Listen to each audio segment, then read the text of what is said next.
Hey there guys, welcome back to Legend of Zelda the Wind Waker, and Link's in jail because we got caught by some guards in the Forsaken Fortress. So let's see what Tetra has to say about our little predicament here. Are you planning on spending the rest of your life in there? Obviously not. Look around. I'd be surprised if a rundown cell like that didn't have a hole or two that you could use to worm your way out. Yeah, I assume they don't really have too many prisoners that they have in here, so it's probably pretty old. You're probably right. I don't know why I can't read today. Sorry about that. So this is the only way to get out of here. So basically you just crouch, and there's only one path to take, so just follow your way out. We'll bypass any guards that are in our way, and we'll pretty much be home free. So let's see. We actually get back to where the chest with the map was, but remember we jumped down. Well, this time we don't want to jump down, we actually want to go across this time. And let's try this door. I know one of these doors we want to go into, just don't remember which one it is at the moment.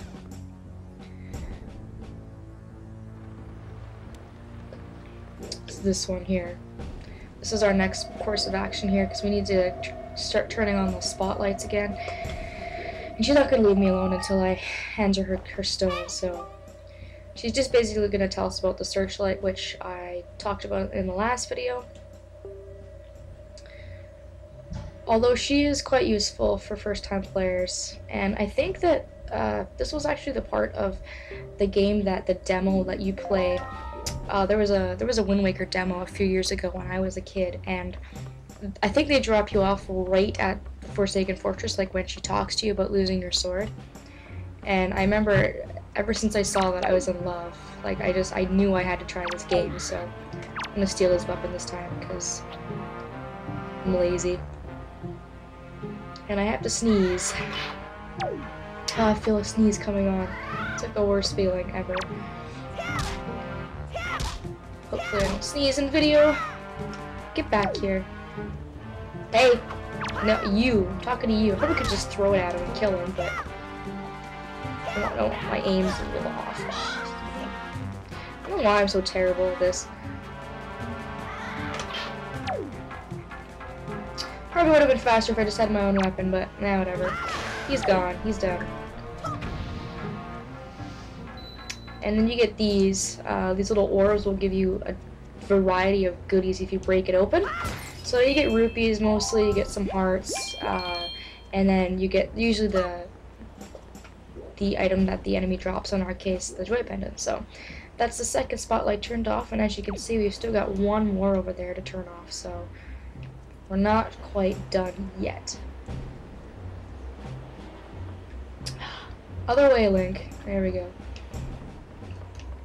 Okay. So we got that.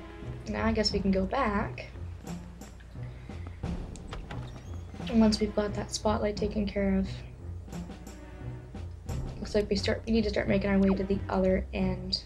So let's go back to where we first started, which was here. And then we're gonna take this door over here and make our way around the other end. This should allow us to get the third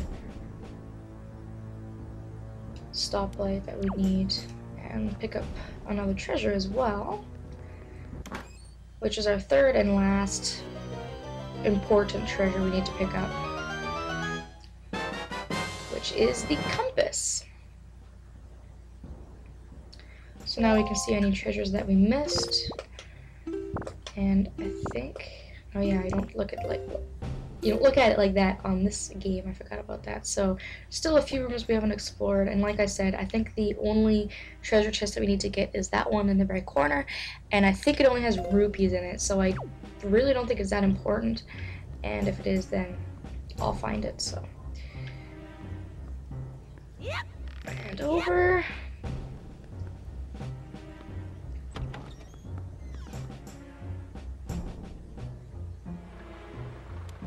Okay, so we're getting really, or we're getting not really close, but we're getting much closer to our sister now. As you can see, she's not too far away. So let's climb up here and turn off that third and final spotlight.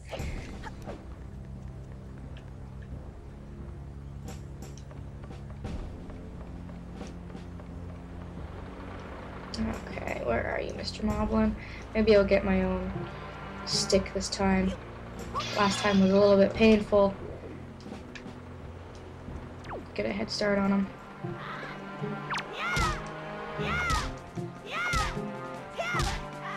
There we go. Done and done. Is he gonna leave us behind another orb?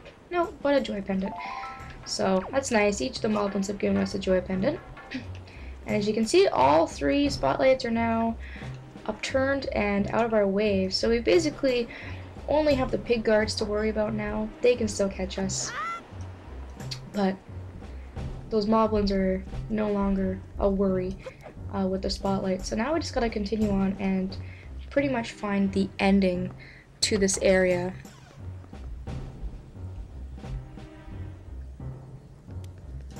So just gonna make sure I'm going the right way here. There's no chest in here, so I'm assuming we're going the right way. And this is actually another area that's right below the prison. So this area is actually quite small, but they do give you the bottom and top floor and quite a few doors to go through. This can create a shortcut if you'd like. This box over here. If you ever get captured again for whatever reason, or anything like that, or you want to go down there, what you can do is you can come down here, and then you can climb the ladder back up, and you'll pretty much not have to do any of going through any of those doors again, or going through any of the doors, or swinging on any of the ropes. That's what I meant to say. It's a pretty handy shortcut if you do get caught again, but at this point we're pretty much at the very end of the Forsaken Fortress here. We have to get past the guards so that we can get through that door, and then our sister's a very, very, very short distance away. So take your barrel, as always. These rats can give you away too, so make sure not to get hit by them. And these guards you can easily go behind them, no problem. But I always do take the barrel just to be safe. And now she's really, really close, so as long as we're careful, we should be able to save our sister in a matter of minutes. So, okay. Pretty much one last obstacle to get by, and this is another one of the guards. Now this guy is probably the hardest guard to get by, because you don't have a lot of room to get by him, I find. It's a pretty limited space, because he will patrol this whole entire area, and as you can see, he'll come towards me, and I pretty much have to wait for him to be gone before I can move any further. It might have been a better idea for me to go against the wall that he's by right now, but because then you can quickly turn the corner and get away from him faster, rather than trying to make a big circular loop around him.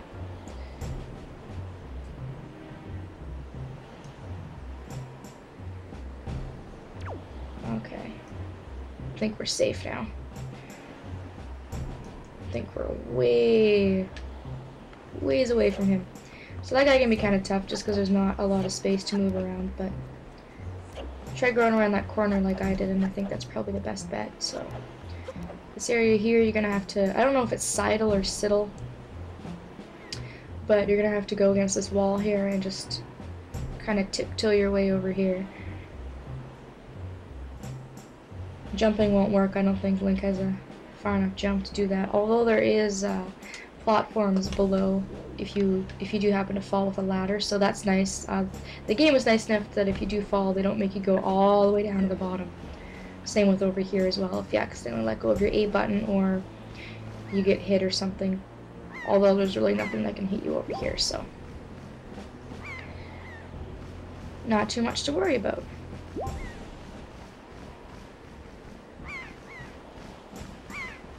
Okay. And look what it is. It's our sword. Yay! Link's adorable. And this guy's a little more tough. Now that we, he's a little tougher. So now that we have our sword, he's gonna have a sword to match our power, so. Although he's not gonna match our power, because we are clearly better. But, I mean, they gave him a little more, gear. Not just a wooden stick, so. You have to defeat that guard to open up the door here. So let's go on through and let's find her sister.